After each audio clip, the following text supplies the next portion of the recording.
Bonjour à tous et bienvenue sur Les Numériques. Comme à chaque fois, on vous parle des sorties de la semaine et on vous fait quelques suggestions pour le week-end. Et on commence tout de suite avec les sorties sur Netflix. Depuis le 13 avril sur Netflix, vous pouvez voir Parcs nationaux, ces merveilles du monde, une série documentaire sur les différents parcs nationaux à travers le monde, narrée par nul autre que Barack Obama. Wild spaces are where we can connect with ourselves, our families, and something greater than us. This year, we'll all have a chance to experience them up close.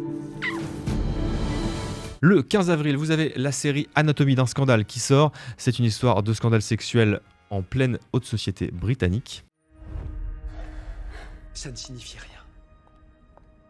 Ce n'était que sexuel. Rien n'est que sexuel. Il n'y a pas que ça. Tu ne m'avoues pas tout ça seulement pour me le dire. Simplement pour soulager ta conscience. Cette histoire va bientôt faire la une. Et également le 15 avril, vous avez le film Choose or Die sur un jeu vidéo maléfique sorti tout droit des années 80. Toutes mes félicitations. Tu es digne de ce jeu. Et n'oublie pas, la réalité est maudite.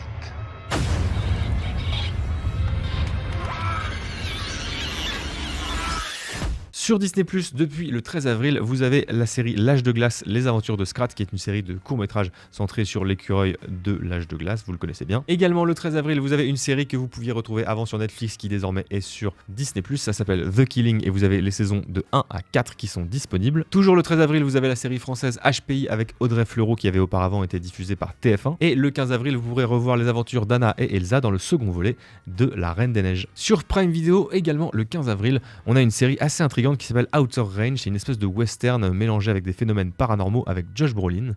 Et sur MyCanal depuis le 12 avril, c'est un tout autre registre puisqu'on a l'émission Hot Ones qui est diffusée.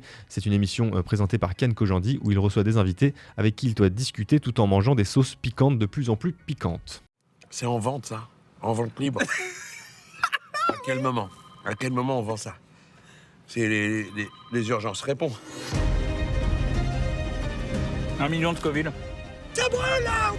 On contrôle plus rien. Je peux pas imaginer qui est plus fort.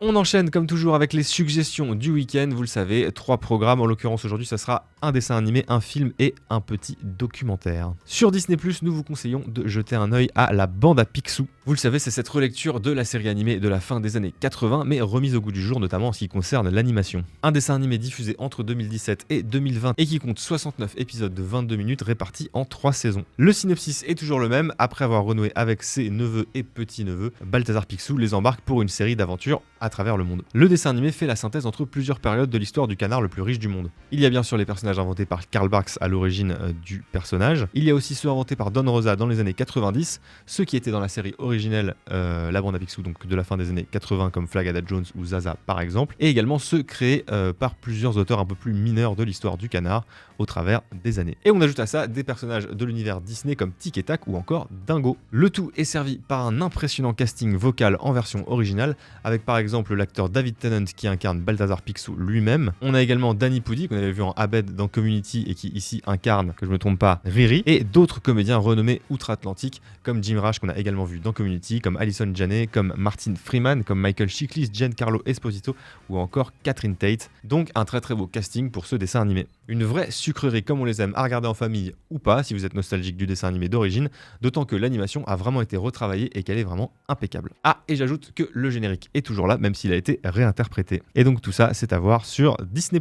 On enchaîne avec un film de David O. Russell sorti il y a près de 10 ans et qui s'appelle Happiness Therapy. Ça alors? Je savais pas que tu le faisais sortir. Le juge a dit d'accord. Oui, mais le docteur, lui, qu'est-ce qu'il en dit? Je peux le voir pour une rédac sur les maladies mentales? Non.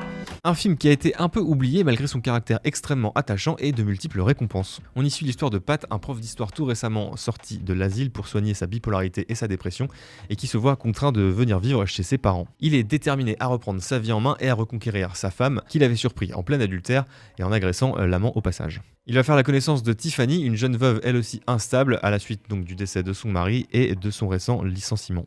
Les deux protagonistes vont au fur et à mesure développer une amitié en dépit de leurs troubles respectifs. Cela va notamment se faire autour d'un concours de danse dans lequel Tiffany va placer énormément d'espoir pendant que Pat espérera redorer son image pour plaire de nouveau à son ex-femme. Un film qui va au-delà de la comédie romantique habituelle en y ajoutant littéralement un petit grain de folie.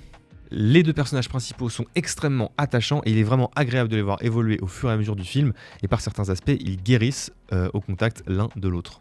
Bradley Cooper et Jennifer Lawrence brillent en Pat et Tiffany avec des performances qui passent de la colère à la fragilité en un battement de cils. Le reste du casting est du même niveau avec notamment Robert De Niro, Jackie Weaver ou encore Chris Tucker. Et tout ce beau monde est à voir sur Canal+.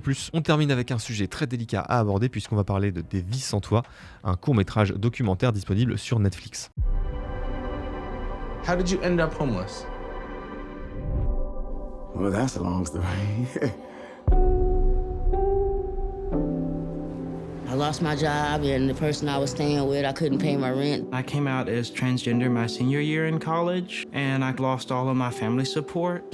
Récemment nommé aux Oscars, Lead Me Home dans sa version originale nous immerge dans le quotidien d'une dizaine de sans-abri sur la côte ouest américaine. Suivi pendant 3 ans, ces protagonistes nous racontent le parcours du combattant auquel ressemble leur existence dans un pays où un demi-million de personnes dorment chaque nuit dans la rue. Évidemment, il s'agit d'un film à ne pas mettre devant tous les yeux tant son propos est saisissant. On plonge au cœur de la violence de rue, on voit des visages salement amochés, des destins brisés et des histoires parfois très sordides. C'est parfois très difficile à regarder d'autant que peu d'espoir semble permis pour l'avenir de ces marginaux. Mais c'est aussi un documentaire vraiment nécessaire pour ne pas faire semblant d'ignorer et pour continuer à réfléchir à des solutions pour lutter contre ce fléau qui est évidemment bien loin de toucher uniquement les États-Unis. C'est tout pour cette semaine et pour ce week-end. Je vous dis à la semaine prochaine pour de nouvelles suggestions. Salut!